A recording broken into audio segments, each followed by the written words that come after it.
Well, hey there, Mama, and welcome back to the Moms Overcoming Overwhelm podcast, episode number 167. I'm Emily McDermott, and I am here beside you on this journey as we work together to declutter your home, head, and heart. Today's episode is a solo episode. Very excited to be back with you in a solo capacity today. And today I'm going to be sharing 15 decluttering rules to help you conquer the chaos. Now, you don't have to do all 15 of these, but even if you pick one or two that really seem fun or something that would be cool to try, that will be really helpful. It's really a way to kind of shake up how you might be doing your decluttering. They're not rules that you necessarily have to follow, and I'm really excited to jump into this episode with you today. So what do you say? Grab the notebook and pen and let's dive into today's episode. Hey there, Mama. Are you tired of all the stuff crowding your home, calendar, and mind? Do you wish you could say goodbye to the endless to-do list running around in your head? Want to declutter but don't know where to start? You're in the right place. Welcome to Moms Overcoming Overwhelm, where you will find proven and practical solutions to declutter your home, head, and heart. Hi, I'm Emily, a wife, boy mom, and simplicity seeker. I struggled to get pregnant and felt overwhelmed until I discovered decluttering could create the physical and emotional space I needed to become a mom. Now, 2 kids later, I've transformed my life and motherhood by developing simple systems around decluttering, capsule wardrobes, kid stuff, cleaning and tidying, meal planning, time management, and more, and I can't wait to share them with you. If you're ready to reclaim the time and energy you crave, be present with your kids, and finally enjoy the life and motherhood you so deserve, let's kick overwhelm to the curb, shall we? Grab your lukewarm coffee, your notebook and pen, and clear up some counter space. Let's do this. Just want to remind you that if you aren't already in our free Facebook group, I would love for you to join. If you go to tinyurl.com/moms overcoming overwhelm, you can meet us there. Also, you have exclusive access to the catalog of all of my podcast episodes. I'm also working on playlists and specifically ones about decluttering, tactical decluttering advice, and decluttering mindset, which I think will really help you.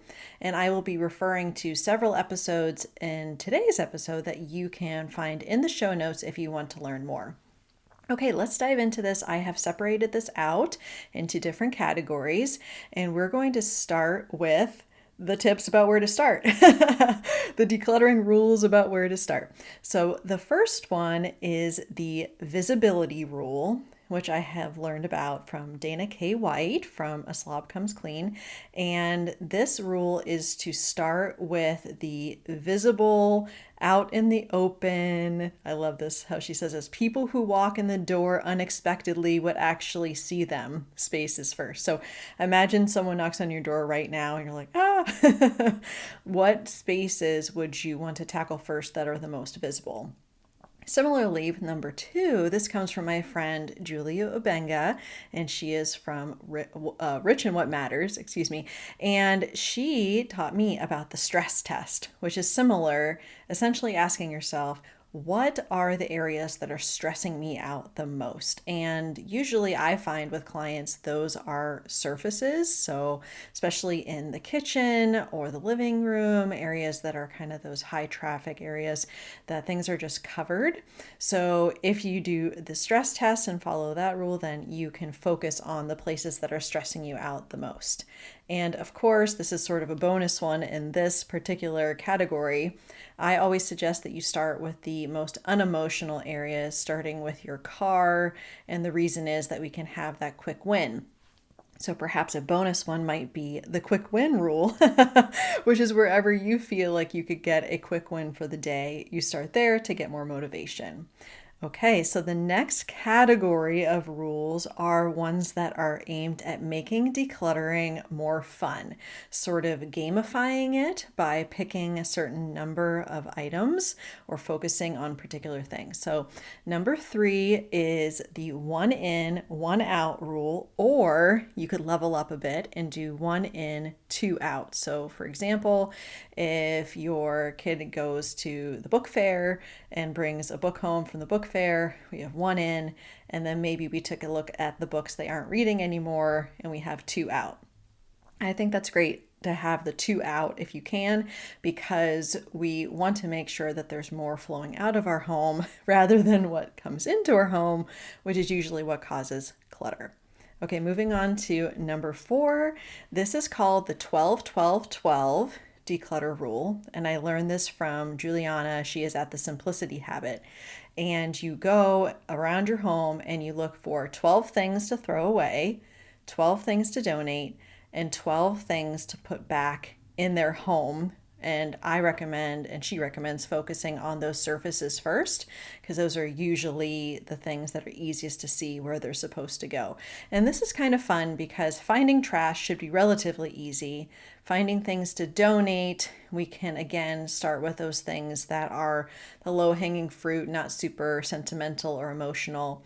And then the 12 things to put back into their home, which should be part of your tidying routine anyway. And moving on to number 5, this is called reverse decluttering, which is where you focus on what you want to keep rather than what you want to get rid of. And this kind of goes along with what I talk about, the love, like, maybe, no game, because you are starting with the things that you love and like and kind of having that boundary around them to fill that area first. But this is really helpful because you're focusing on what is a clear yes, like definitely I use this, I love this. And then you're not so much focused on all that you're giving away or giving up if you're really attached to things. And similar to this, number 6 is the 5-second rule. Now, this isn't when you drop food on the floor. When I read that first, I was like, yeah, we definitely have the 5-second rule in our house when it comes to food because my kids are dropping food on the floor all the time. Anyway, I digress. So this 5-second rule is where you make a clear decision on an item in 5 seconds before your brain tries to talk you out of it. Now, this isn't exactly like the does it spark joy question from Marie Kondo. It's really kind of that gut reaction, that gut feeling before you, again, have these excuses like, well, I might use it someday, keep it just in case. So kind of going with that gut reaction, that gut feeling that you have in the 5 seconds, and that can be how you make those decisions. And we have the 5-second rule. Then we also have the 1-minute rule. And this has to do more with tidying. This comes from Gretchen Rubin. And what it is essentially is that if you can do something in 1 minute, do it now. So if you can put something away, if you can put dishes from the sink into the dishwasher, if it's a 1-minute task, then do it. And that will help keep your home more tidy. The last in this particular category is number 8, which is the 1-touch rule. And what that means is for things coming in, you want to touch it once and then process it through completely. So I always think about mail, and you can listen to episode 28, all about my paper processing, including mail. But you want to touch it once, you bring it in, you recycle the junk mail, you take the papers that you need out of the envelopes, recycle the envelopes, and then I actually have a physical inbox tray in my kitchen to put the things that require action. So then that evening I can act upon them and then either recycle or shred the paper. So I guess technically that's touching it twice, but ideally packages that come in from Amazon, you're able to take all the packaging out and put away the item rather than having all of the boxes and packaging all over the place all the time.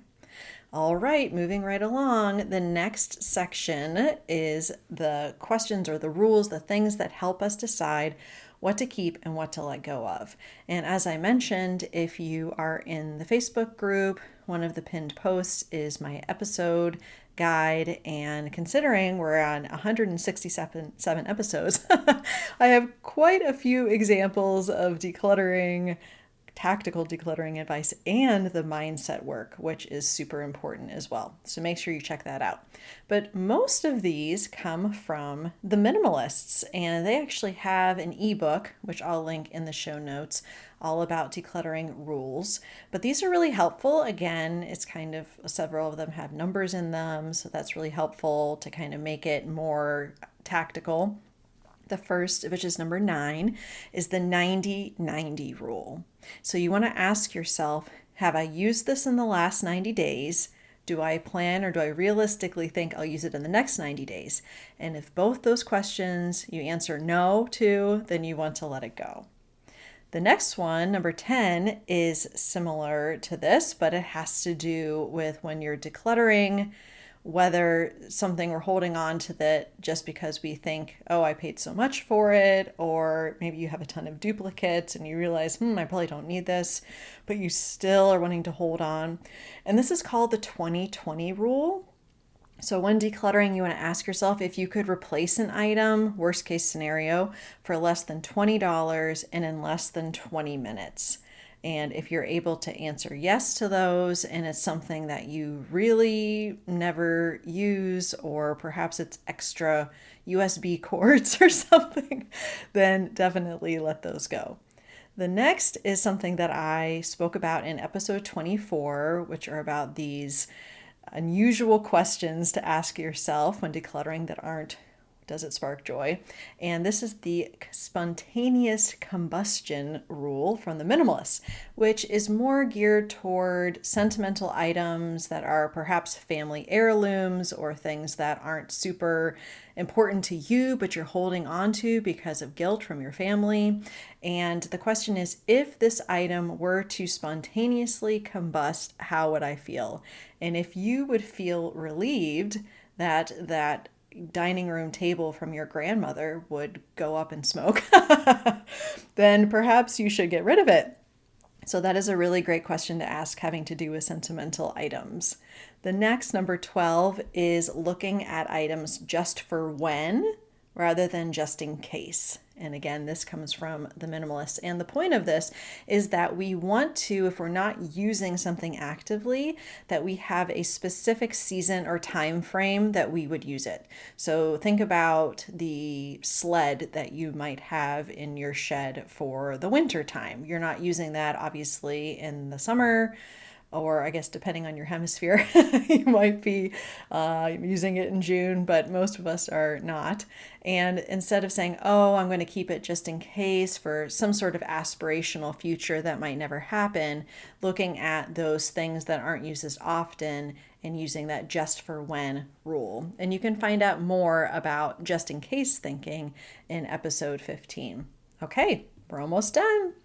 Number 13 is something that I have spoken about specifically when it comes to clothing, and you can learn more about that in episode 55. This is the Pareto principle, which states that in this case, we wear 20% of our clothing 80% of the time. So looking at that principle, you can pick out from your closet, okay, what do I actually wear? What fits me now? What do I love? Recognizing that that's the case, that people have a lot of clothes that they don't wear. And you can always use the reverse hanger trick, where you have your hangers backwards, and as you wear things, you put them forward. And that's a great visual to help you decide what maybe you could declutter. Okay, the last two are specific decluttering tools to help you. I talk about these all the time, but they're so important, which is why I do. Number 14 is the container concept, which I talk about extensively in episode 6. This comes from Dana K. White. And that's really having artificial boundaries around categories of things so that you're able to fill that container, whether that be a physical container or perhaps a shelf or just an area, that you're filling it with the things that you use, that you love first, then what you like, and then when you get to the things that are maybes, then you can utilize number 15, which is the out of sight, out of mind bin, which I talk about in episode 48. And that is really a way of delaying your decision making, but you want to make sure that you have a deadline for yourself. So maybe that would be keeping with that 90-90 rule, that you put a sticky note on that out of sight, out of mind bin and a reminder in your phone for 90 days. And if you haven't thought about it or used it in 90 days, then you can let it go. So there you have it. Those are the 15 decluttering rules to help you conquer the chaos. I'm going to just review them real quick, and you can find more information about related episodes and then also some articles in the show notes today. Okay, here we go. Number 1, the visibility rule. Number 2, the stress test. Number 3, 1 in, 1 out, or 1 in, 2 out. Number 4, the 12-12-12 declutter rule. Number 5, reverse decluttering. Number 6, the 5-second rule. Number 7, the 1-minute rule. Number 8, the 1-touch rule. Number 9, the 90-90 rule. Number 10, the 20-20 rule. Lots of numbers here. Number 11, the spontaneous combustion question. Number 12, just for when rather than just in case. Number 13, the Pareto principle. Number 14, the container concept. And number 15, the out of sight, out of mind bin. Well, I hope that these were helpful, especially to motivate you to continue with your decluttering. And on next Thursday, we're going to be talking to Stephanie O'Day. She actually is a repeat guest. We're going to be talking about her new book, all about slow living, what slow living is, and how we can embrace it, especially as we are getting closer and closer to the holidays. So I will see you next Thursday. Bye for now. If you like today's podcast, here's what you can do. Just take 30 seconds to leave me a review. I know you're a busy mama. You're overwhelmed, in fact. But 30 seconds of your day makes such an impact. I'll be blessed by your words. They'll definitely make my day. And who knows, you might be entered for this month's giveaway. In Apple Podcasts, scroll down to write a review. Thanks so much for your time. I'm so grateful for you.